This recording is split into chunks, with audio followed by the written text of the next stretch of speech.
Welcome to Museums, Necessity or Luxury, a program brought to you by the Ismaili Jamatkhana and Center USA in collaboration with the Michael C. Carlos Museum at Emory University, the High Museum of Art, Atlanta, the Aga Khan Museum, and our marketing partner, the International Council of Museums, US. The Ismaili Jamatkanas around the world are more than places of worship and spiritual search. These spaces hope to encourage community engagement, broaden our intellectual horizons, and foster an appreciation of pluralism. In 2010, His Highness the Aga Khan, when delivering the La Fontaine Baldwin Lecture in Toronto, said, and I quote, "Almost everything now seems to flow globally. People and images, money and credit, goods and services, microbes and viruses, pollution and armaments, crime and terror. But let us remember, too, that constructive impulses can flow more readily, as they do when international organizations join hands across dividing lines." I invite you, our listeners, to ponder over those words as we commemorate International Museum Day, the objective of which is to raise awareness that museums are important means of cultural exchange, enrichment of cultures, and development of mutual understanding, cooperation, and peace among people. Over the years, museums have evolved from private collections of the wealthy to what we view them today as important pieces with multiple objectives, including education and the bridging of cultures. As with many other activities of life, the post-pandemic era has ushered us into a new paradigm, a new lens through which we will perhaps view museums and what they offer us. The decreased in-person attendance has certainly stressed the funding for this cause. How will museums adapt to this new environment, and how do they continue achieving their mandate even stronger? I'd now like to invite the moderator for this program, Dr. Nadia Merchant, who will have a discussion with our esteemed panel of museum directors. Welcome, Nadia. Thank you, Benosh. It is my honor to moderate this program on the occasion of the International Museum Day and to highlight the important role of museums as institutions that serve society and its development. I'd like to begin by introducing our distinguished panel. My first guest is Dr. Ulrike Alkamis.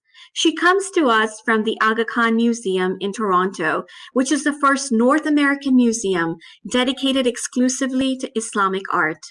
Dr. Alkamis has a PhD in Islamic art from the University of Edinburgh, and she's served as a curator and in other leadership roles at museums in Europe, the Middle East, and North America. Currently, she's serving as the interim director of the Aga Khan Museum and is also on faculty at the Department of Art History at the University of Toronto. Ulrike, thank you for joining us today. Thank you for having me.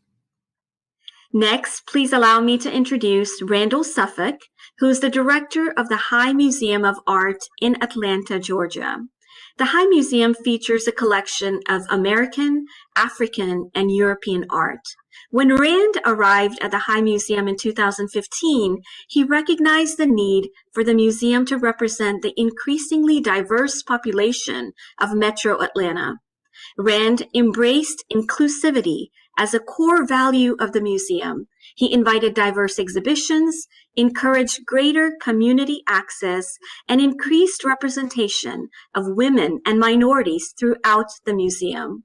Through these actions and more, the High Museum saw a jump of 240% in visitation by people of color in just 5 years. Rand, welcome to this program and congratulations on accomplishing such lofty yet imperative goals. Thank you. Team effort, and I'm delighted to be here. Thank you. Lastly, I'm pleased to invite Elizabeth Horner, the Ingram Senior Director of Education at the Michael C. Carlos Museum of Emory University, which I must mention is my alma mater. The Carlos Museum recently celebrated its 100th anniversary, and it showcases a geographically diverse collection of artwork dating from antiquity to the present. Education is an important mandate of this museum as it supports research and teaching on the university campus, cultivates literacy in the arts, and fosters understanding of diverse religions, and cultures, adult and youth community programming. Elizabeth helps lead all of these educational approaches of the museum. Elizabeth, thank you for joining this panel. Thank you for having me.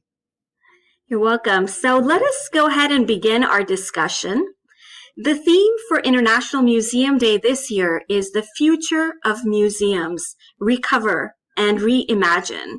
We're now over a year into the COVID pandemic, and as with most industries and institutions, we've heard reports of many museums struggling financially due to complete closure or reduced visitor capacity. Elizabeth, I'd like to start with you. How has your museum weathered through the pandemic, and how do you plan to recover? And what have you reimagined for the future of the Carlos Museum? It's been a very interesting time, and I think everyone on this panel would agree that it's been probably both exhausting and exhilarating at the same time as we face new challenges. I think as a university museum, we have been incredibly fortunate to be a part of Emory University. I watched with great sadness across the country as colleagues were furloughed or laid off. And because we are part of this larger institution, we did not have to go through that. People did not lose their jobs, and we were enormously grateful for that. On the other hand, we are part of an institution who is focusing first and foremost on students and faculty. And so the museum was closed much longer than some public institutions in town. And we still are not able to have live in-person public programs. So that's been very difficult. Another benefit is, just been that there have been wonderful opportunities that we've tried to see through COVID. You may know we have been hosting this wonderful exhibition, Wondrous Worlds, Islamic Art Through Time and Place. And we've been able to welcome speakers from all over the world in a way that if we were in public, an institution of our size would not have been able to afford to do. So that's been one thing that's been fantastic. We've also been having a wonderful success with virtual tours, which I can talk about more if you'd like, for the K through 12 school system, for other museums and groups around the country. And so it has both been able to keep that going, but also expand our reach. Thank you, Elizabeth. Rand, perhaps you can share with us some of the challenges faced by the High Museum over this last year and what your team has done to overcome these very real challenges. Well, I think the first thing that we had to grapple with was the notion that while as I like to say, while our business model had to change, our mission did not. And so how did we reinterpret that business model and that mission to moving from an institution that is very much all about the place and the physical engagement with works of art into a virtual realm? And so we made a pretty considerable pivot right after we closed. And that was a big challenge. Financially, we were fortunate. We ended last fiscal year in the black, but we very quickly made some difficult decisions. We cut about $6 million from our budget year over year. That's about nearly 25% of our budget. We were able to protect most of our employees and keep the family intact, so to speak. So we were proud with that. But then after sort of the quick triage mode, we really went into the idea generation mode. And we did an awful lot. And I can't say enough about the incredible, I think, resilience of our team in terms of really dedicating themselves to figuring out how could we continue to be of service within our community? How could we provide extraordinary experiences, moments of constructive distraction, opportunities for families to continue to engage with their children and so forth? And so we really went into laboratory mode. And our team developed really an incredible array of new programming that could be put into place. And that's everything from, Zoom backgrounds based on our permanent collection to actual programs that we've put online for people to take advantage of. So but then we also changed gears again. We were closed for about 4 months. And we were very fortunate. We determined that we were able to open last July. And so we've been open since then and really been more in the process of trying to learn, I would say, change the metric of our success from sort of the missionary component of how many people we can get through the institution to really determining how we could make sure that the people that were comfortable enough and capable of coming to the museum could come and have an extraordinary but safe experience when they were here. So how do we take care of the people that actually did come for us? Great. And Ulrike, I'd like to hear how the Aga Khan Museum has been challenged and how it's reimagining its role. Very similar experiences, but also overridingly turning challenge into opportunity. We are still closed. Our second lockdown started in late November and is at the moment still ongoing until May 20th. So with the onset of the pandemic, our phenomenal team immediately went to pivoting from physical on-site programming to developing a digital museum without walls. And I really have to pay homage here to my colleagues across the museum who really grasped this challenge and turned it into an opportunity. And we really have focused on the opportunity also institutionally, because we have used the past 7-8 months to actually work on a roadmap for the museum to make it fit and impactful and successful for the post-COVID future. And that has involved an institution-wide transition plan that involves the way we are working, that involves shifting mindsets from a perhaps more back-of-house thinking to really audience-focused thinking, and also really emphasizing that our mandate is a global one, and how can we maximize and optimize that mandate through digital means.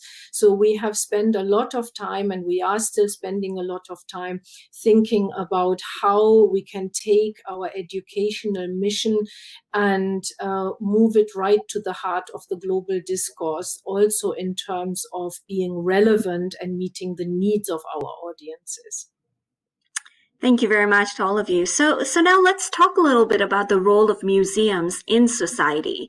Some objectives of the International Museum Day are to promote cultural exchange as a catalyst for peace among people and to support the UN Sustainable Development Goals. And those goals for 2021 are quality education, decent work and economic growth, sustainable cities and communities, and climate action. Rand, how does the High Museum support some of these objectives? Well, clearly, first and foremost, we're an educational institution, so we can kind of very easily check that box. But in the midst of that work, I think what we also do is we're an organization that, like our colleagues on this program, our work spurs creativity, it engenders empathy. We teach people how to communicate in verbal and nonverbal ways. Hopefully, the engagement they have with these extraordinary artworks leads to kind of a diminishment of what one person has called the poverty of aspiration in our communities. So I think we contribute directly to a number of those goals in that fashion, because these are things, that list I just rattled off, these are things that I believe, whether we're talking about the classroom, the office space, or candidly, our own backyards, these are the traits of successful communities and even states and nations, I would argue, in the 21st century. The second thing that I would say is that we're also businesses, and we have a positive, immediate, economic impact within our community. We employ hundreds of people in many respects. And at the same time, we have a responsibility as part of that business community to embrace issues around equity, provide people with living wages, and so forth. And I can tell you that those are our top of mind discussions within the museum field right now. Thank you. Ulrike, in your opinion, how does the Aga Khan Museum help society with these goals? Well, we have just paired up with the Aga Khan Foundation in Canada to work on the basis of a major grant that we managed to secure to develop curricular resources, teaching materials, and educational workshops around some of the SDGs. And at the heart of that, of course, lies a philosophy that uses our art collection as a conduit for discussing bigger issues of relevance today. We are also working with the Aga Khan academies to develop curricular resources around issues of environment, of intercultural identity, of well-being. So we are really, really shifting our minds from perhaps a more traditional art historical focus to using the art as tools for social improvement and making the world a better place and contributing to the quality of life. At the same time, also internally, we are working on shaking up our structures and our ways of working. We have just recently involved all our staff now in the new way of driving our roadmap, which is designed around 5 signature initiatives that foreground what we do in the museum in close connection with the digital delivery. And each team is cross-functional, so does not only have curators, but has representatives from all the functions of the museum at the table when projects are discussed and developed to be formally approved and then implemented. So we've really, really opened up the floor to make sure that we have voices from across the museum at the table as we develop our new programs and plans. Thank you. Elizabeth, what about you? I'd love to hear your thoughts on how the Carlos Museum fosters peace and helps with some of these sustainable development goals. You know, one of the things about our museum is that our collections span the globe, and many of our collections provide a fantastic entry point for looking at pluralism and for understanding cultures through the works of art that they've created.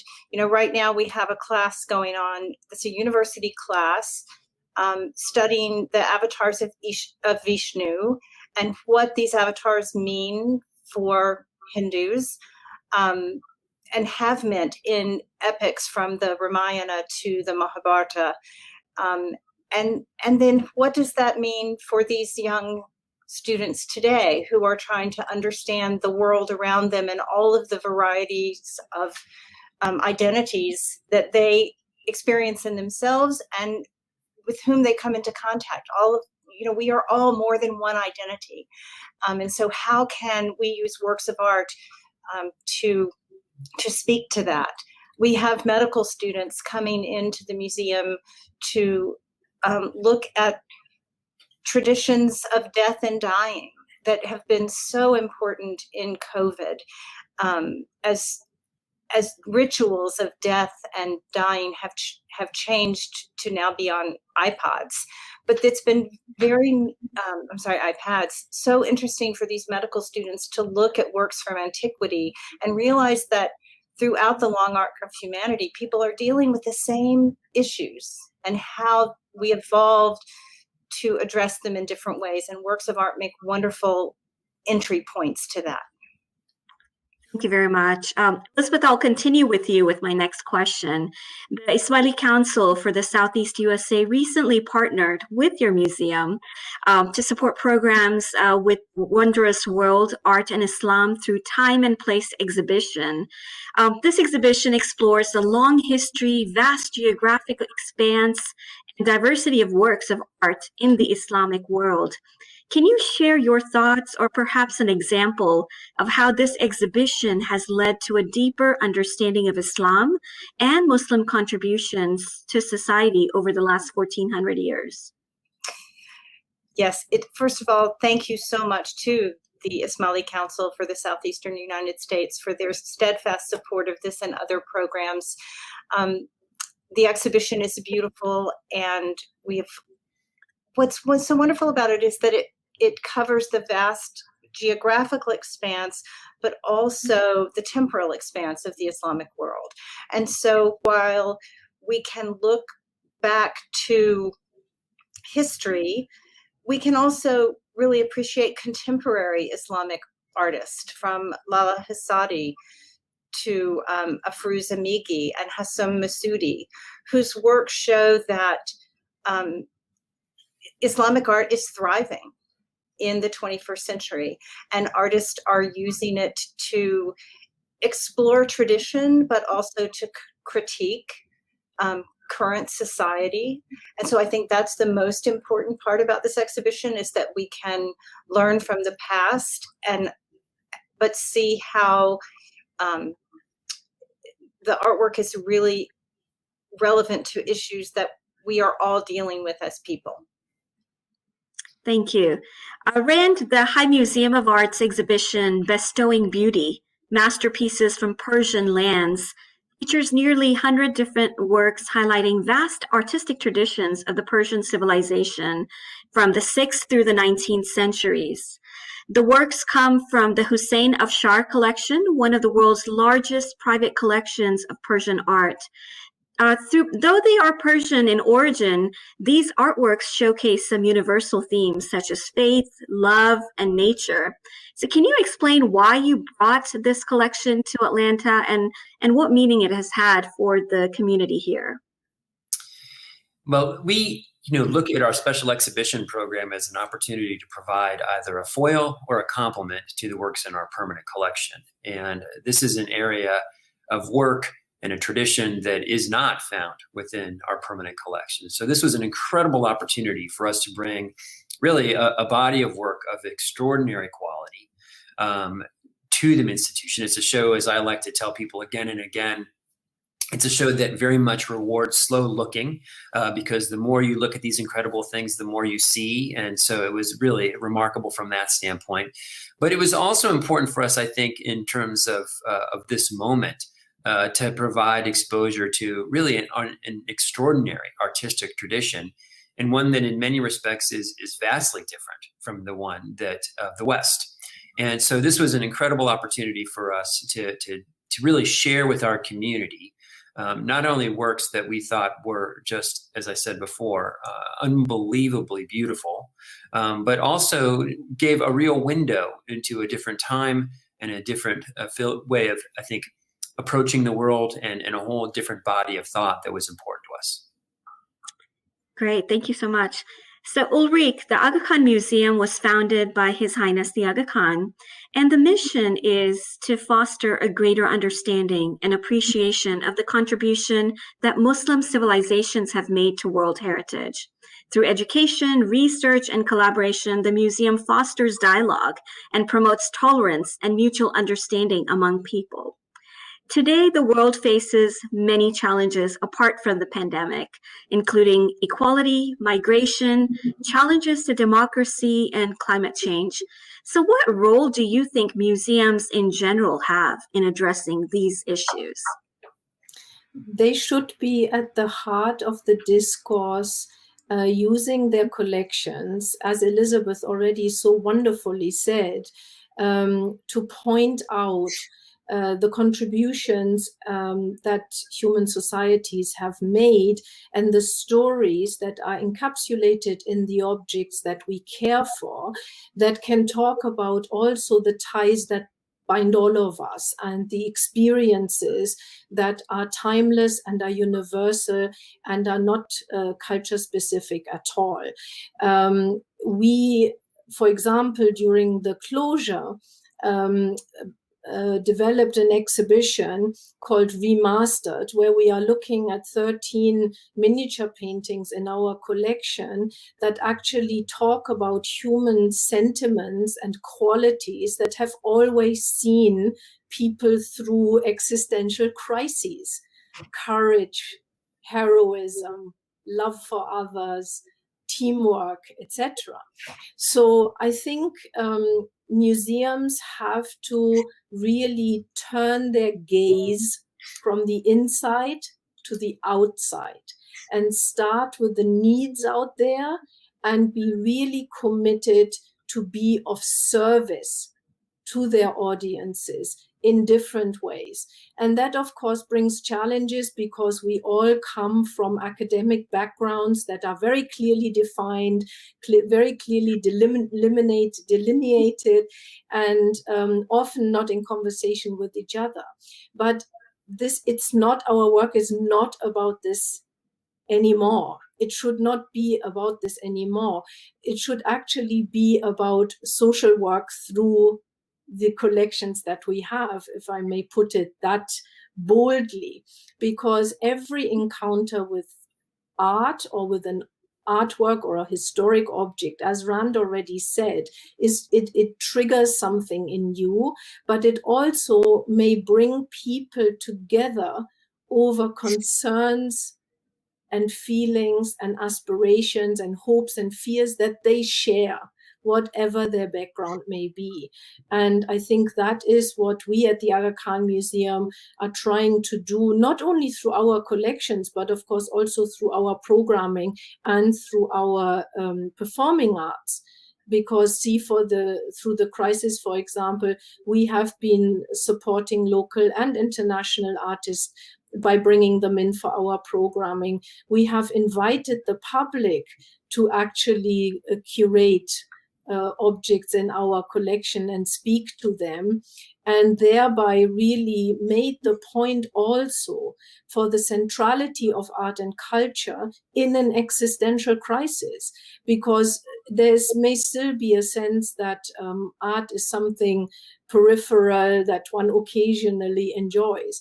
But this crisis has shown all of us that art and culture is actually a survival mechanism. We turn to the arts and to culture when we need therapy, when we need to feel meaning. And that is what I'm passionate about, and I'm grateful. I have a wonderful museum team that shares that passion, and that is how we approach every aspect of our work. Great. So let me ask you this question. You know, we live in a time, it's a rapidly evolving digital age. Are museums relevant? And I know I'm asking a crowd. I know what your answer will probably be, but I'd love to hear, are they relevant and why are they relevant? So Ulrike, if you could please start us off.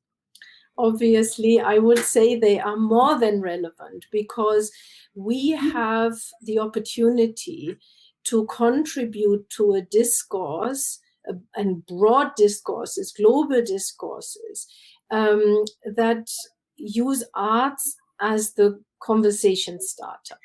And, you know, it is often much easier to bring people together over an artwork or a performance and subtly convey the messages about pluralism, about equity, about inclusion through these activities, than doing it on a soapbox or in an academic lecture theater or in a political forum. So I think Rand said something very important. The more you look at an object, the more you see. And if you liberate your objects to tell the stories that you want them to tell at this point in time, rather than keeping them imprisoned in their exclusively curatorial straitjacket, you actually have a real tool to bring people together. And the crucial thing that we are trying to do through our work is to emphasize the us. Not the them and us, but the us. We are all in this together, particularly in a global village today. So that is where our fight for relevance comes in. But of course, that necessitates a real soul searching in institutions at large, because obviously there are many, many different approaches at play, many different priorities in different departments, and we need to come to a holistic understanding that museums are making a difference, and we need to be bold in stating that case, believing in it, and then also proving what they are able to do in this time. Thank you. Rand, what about you? Why do you feel that museums are not a luxury, but a necessity? It's hard to say more than Ulrike just did. Candidly, in her last two responses, I think she's covered an awful lot of very important ground. But let me add perhaps some additional context to her remarks, because I think they were spot on. I would actually suggest that, given the fact that our society is in a tremendous state of flux right now, I think there are a lot of forces that are dividing us apart, but we're really in a process of trying to identify what is the 21st century version of us. And I think institutions like art museums in particular have a really vital role to play in that respect.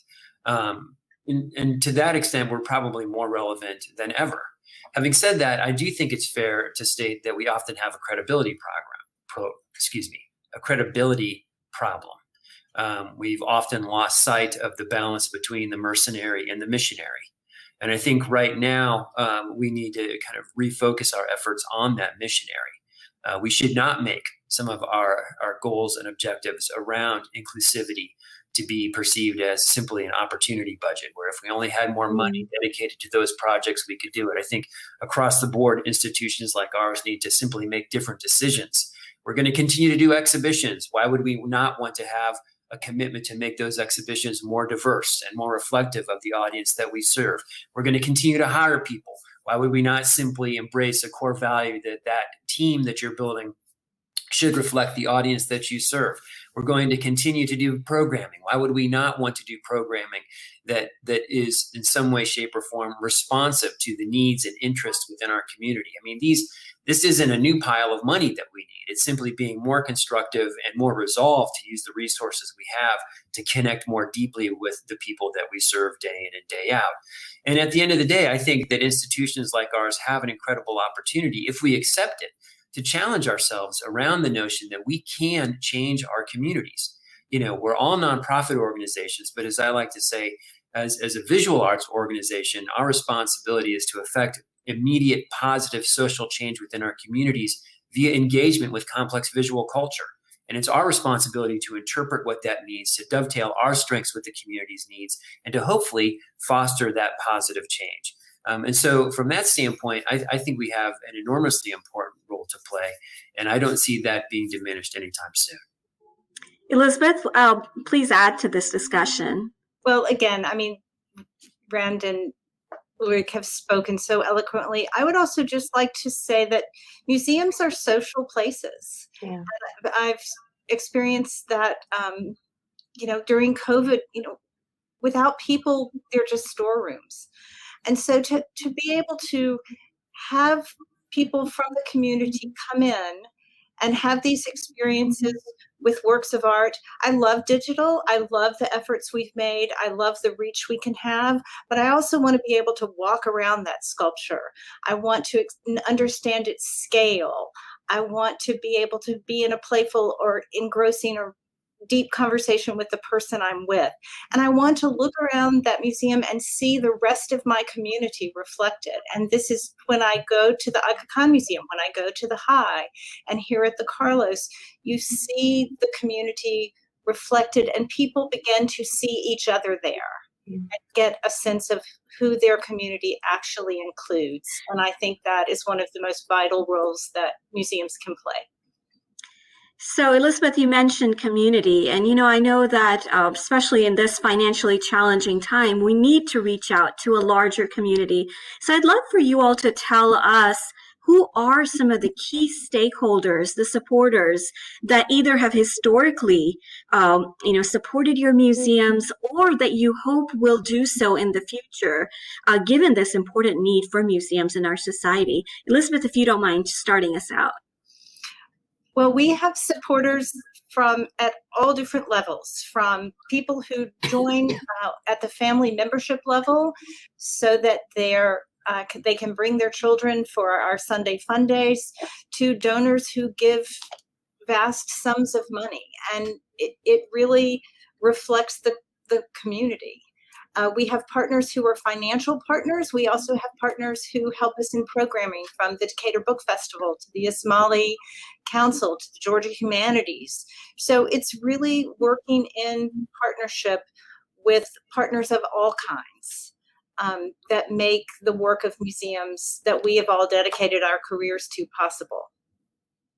Okay. Rand, would you like to add to this? Sure. I mean, I think we probably have a very similar, mix of supporters that support us as well. I think for us, the challenge is, in some respects, philosophically, if not literally, challenging ourselves to get a dollar from every household, as opposed to just relying on the same set of angels, whether those are individuals or corporations or foundations, to really become engaged actively in the work of the institution. And for us here at the museum, we've been working very hard over the course of the past nearly 6 years now, I think, to become a profoundly different magnet within our community. And there's been some really extraordinarily affirming results of that. And just to give you one sense of what I mean by that, our audience right now, we went in 2015, about 15% of the people coming to the museum were people of color, BIPOC, part of the BIPOC community here. Last year was 51%. Over the course of the past 4 years, we've averaged 47% BIPOC, Black, Indigenous, and people of color participation at their museum. Metro Atlanta, just as a reminder, is 51% BIPOC. And so we're now actively reflecting the audience that we serve. Our challenge at this point, now that we've achieved that, just using that as one example, is to figure out how to grow that considerably, and at the same time encourage more of those individuals to become members. We want them to deepen their commitment to us and truly become members of the family. And so that gets back to what I was speaking of in terms of a dollar from every household, because membership is the backbone of support of this institution. It's our lifeblood, and we need to do everything that we can to encourage that. And so that's one example, I think. Great. Ulrike, I know the Aga Khan Museum is supported through the Aga Khan Development Network, but aside from that internal support, who are some of the key stakeholders internationally within Canada that really the museum relies on to get the messaging across to the people that you want to? Yeah, I mean, obviously, we work with many of the agencies within the network. I already mentioned, AKFC, the academies, but also international partners in the museum world, like the Louvre, like the Hermitage, like the Islamic Art Museum in Doha. And we are really looking at partners that can help us again in working with us on the on promoting pluralism around the world. And that doesn't necessarily have to be cultural partners, as we move forward.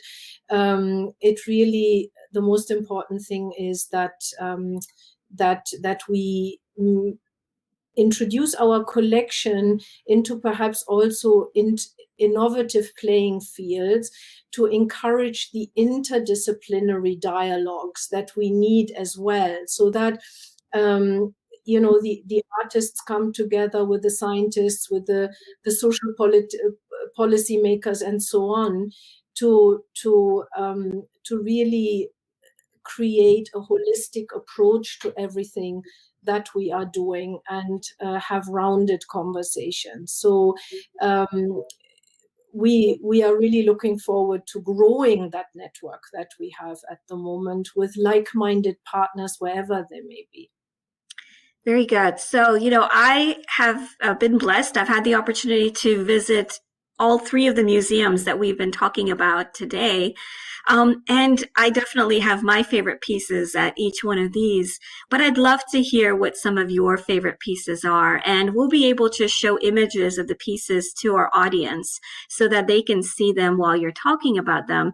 And, just if you all could take 3 to 4, maybe 5 minutes each, talk about a few of these favorite pieces. Tell us a little bit about them and why you choose them as your favorite pieces. So, Elizabeth, I'll start with you. If you could talk about some of your favorite pieces with the Wondrous Worlds exhibit. I think one of my absolute favorite pieces in the exhibition is the last piece in the show. It's a sculpture by Afrouz Amiki, who was born in Tehran in 1974 and moved to the US when she was 4 years old.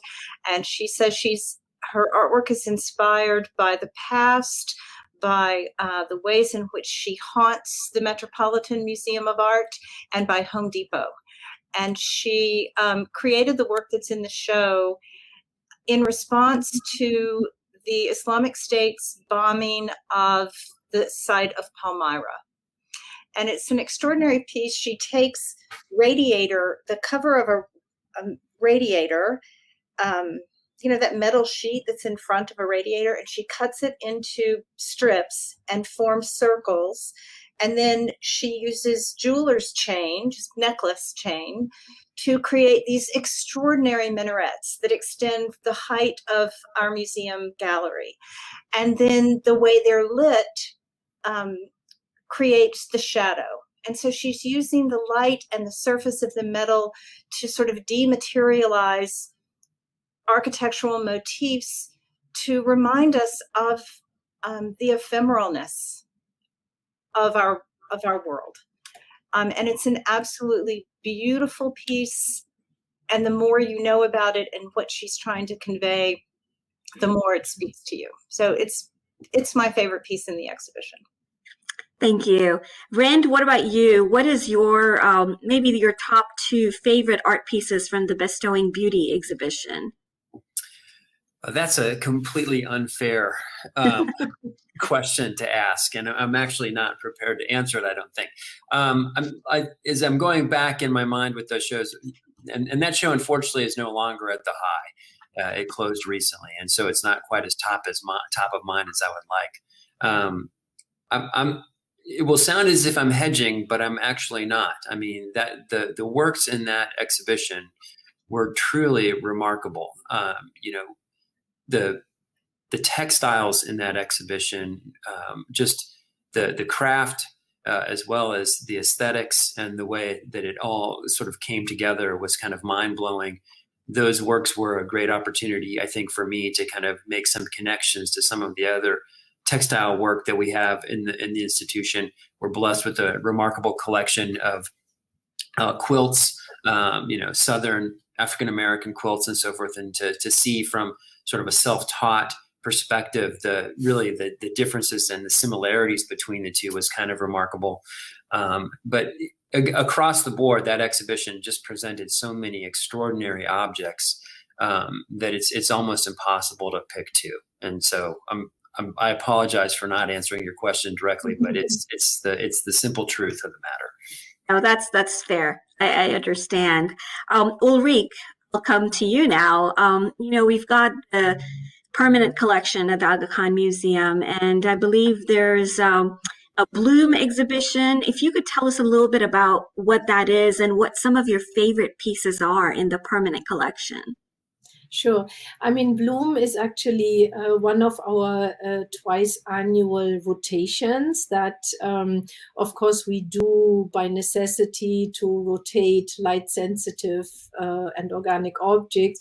But our assistant curator, Vita Purvaj, has turned this necessity into an opportunity yet again. So she is now theming every rotation around, again, topics of global interest and relevance. So Bloom foregrounds all the artworks in our permanent collection that have a link to flora, to paradise, and specific species of flowers, plants, and trees. And of course, our permanent collection, again, to me, when I look at it, is always, in a sense, a metaphor of the city in which the museum finds itself. Because Toronto is home to so many different cultures, religions, coming together, working together, living together, loving together, to make the city the great city that it is. And to me, the collection as a whole is a metaphor of that. So when you ask me about a favorite object, I would say every single object is my favorite object, because for me, every single object gives me the opportunity for a conversation. But just to give you an example of how amazing that conversation can be, we have a manuscript of the Masnavi Ma'anavi by Jalaluddin Rumi in the collection. And of course, it was calligraphed and illustrated on that occasion in Iran in 1603, so roughly 350 years after it was first authored by Jalaluddin Rumi, right? So of course you could look at this piece as a manifestation of Islamic art. But imagine if you look at it in the following way. Jalaluddin Rumi was an asylum seeker and a refugee. He had to flee his homeland with his parents as a kid during the Mongol invasions. And he was displaced several times. The family moved from place to place until eventually they came to settle in Konya. So here he was an outsider, an immigrant. And he sat down and he wrote a piece of work that became so influential, not only nearly 400 years after it was written in the Muslim world, as exemplified by this manuscript, but he is now one of the most popular global poets and one of the most popular poets in North America. So what an amazing case study for someone who is an immigrant, and no one in many ways, trying to find their way in a new society that is often hostile, and make their way and make a contribution and still be remembered 1,000 years afterwards. How amazing is that? So you can take every object in our collection and contemplate it in these kind of contexts of today. And that is what excites me, the potential of the objects to tell relevant stories. Wow, that's interesting. I wonder how much of his work is because of his life experiences and that immigrant experience that you just talked to us about. Absolutely. Well, and if I could just add to that, one of the programs that we did in conjunction with the Wondrous Worlds exhibit was a program. There's a young woman who's an Emory alumna, and she wrote a book called The Rumi Prescription. Her father was a doctor, and he had fled Iran, and he used to leave Rumi's poems around the house for her, written on his prescription pad. And then she had sort of a psychotic break. And she had sort of, tossed off Rumi as something that was her dad's deal. It was his generation. And then as she was experiencing this break and going through the healing and the diagnosis and all of this, she came to see her experience as an experience of the divine. And it was Rumi who she credits with helping her to learn to live with this diagnosis. And so it's the ways in which art, be it visual art or poetry, the humanities, speak to our current, whatever we're dealing with in the current moment, be it a pandemic, be it bipolar disorder. The fact that human beings have, throughout time and across cultures, taken materials from the earth and created works that reflect their humanity, that's what we're really talking about. And that humanity doesn't change. It's always at the heart of why the art is created.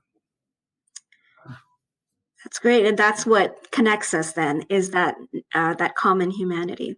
So we have a few minutes. I'd like to open it up. If any of you have any thoughts to share, anything that we might not have touched upon.